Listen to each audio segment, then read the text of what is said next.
would you say na if ever in your next relationship, mas gusto mo bang mas private or okay lang sa'yo na i-share din sa mundo at sa ibang tao? Friends in public, lovers in private.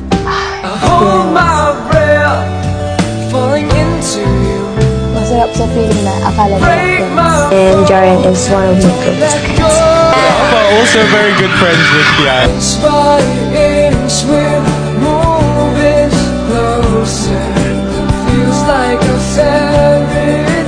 Hindi mo ba nag-guest na si Tiang dito? Opo, yeah, I was. Napanood mo ba yun? Opo.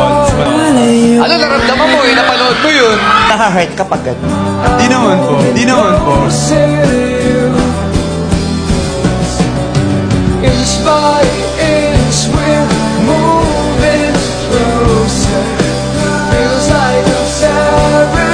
Nakalive daw si Jar.